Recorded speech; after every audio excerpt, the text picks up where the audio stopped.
Hi guys, Kim here, design team member with Swirly Doos Kit Club. What I've got for you today is a how-to video on how to use our Technique kit for the August Tranquility kit.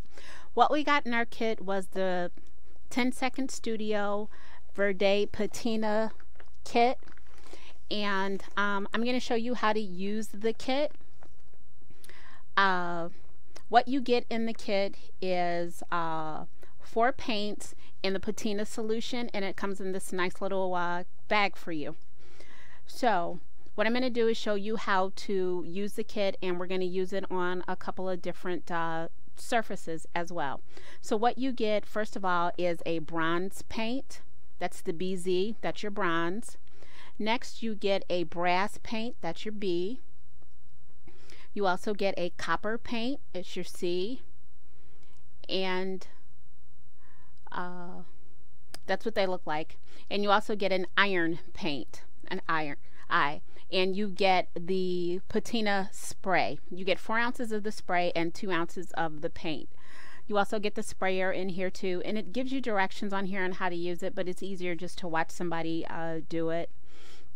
So I've already put the sprayer in, and I'm going to use a couple of different surfaces, and I've already prepped them, but we also got in the tech kit some clear scraps acrylic pieces, so I'm going to use one of those from the kit, as well as one of the chipboard butterflies that we got in the kit.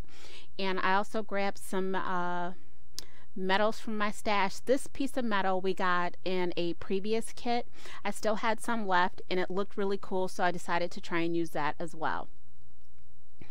And these are the Bow Bunny butterfly, chipboard butterflies that we got in the August Tranquility kit as well.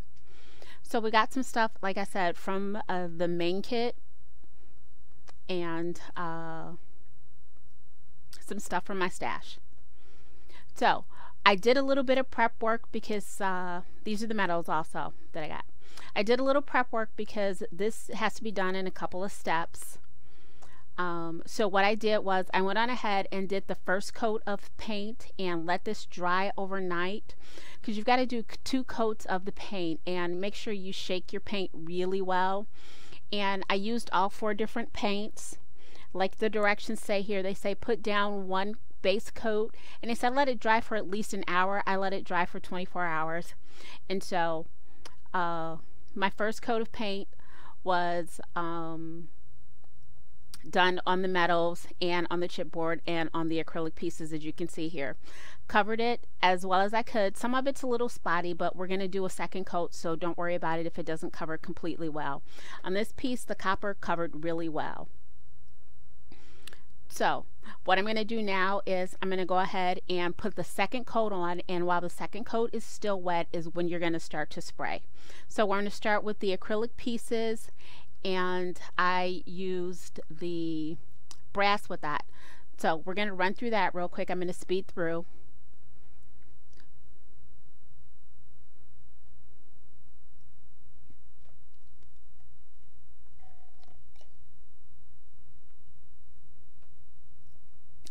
Make sure you shake your paint really well so it mixes up really well.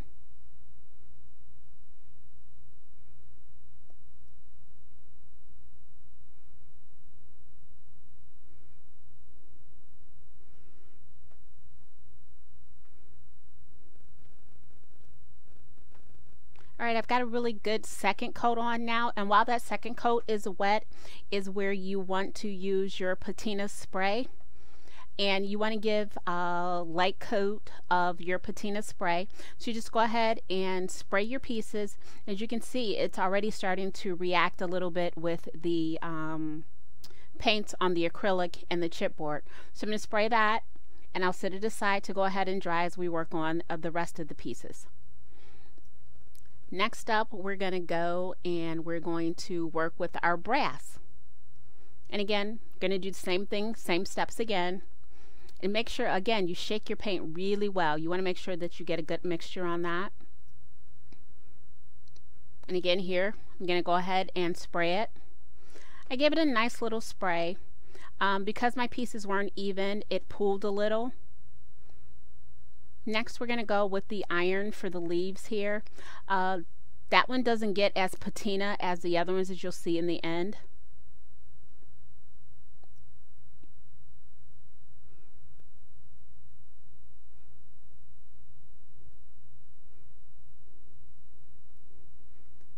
And again, my leaves weren't flat, so I had some pooling here too. And wherever you have your spray pool is where you're going to get your deepest reaction from it. And last but not least, we're going to go ahead with the copper.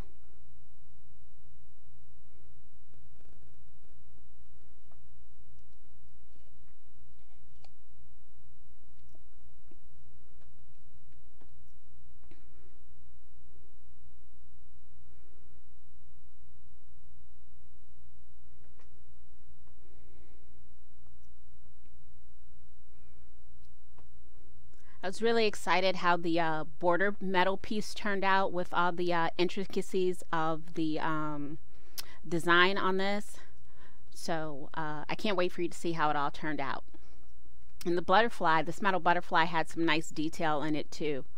So now you just have to wait for that to dry, and your directions tell you it needs to dry for a couple of hours. I let it sit for 24 hours.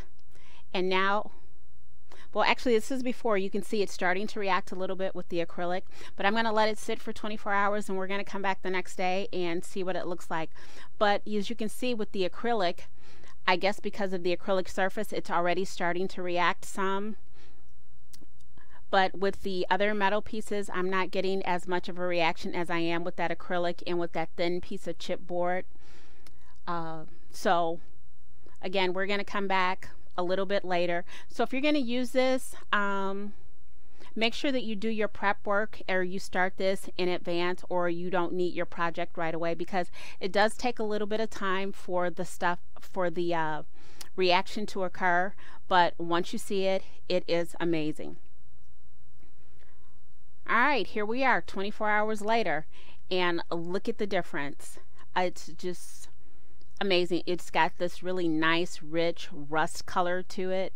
The leaves were done with the iron, and look at this nice, it looks like I used the rust paste on it. It's almost like using the rust paste as well too, but it's got this nice mix with the browns and the oranges and the yellows.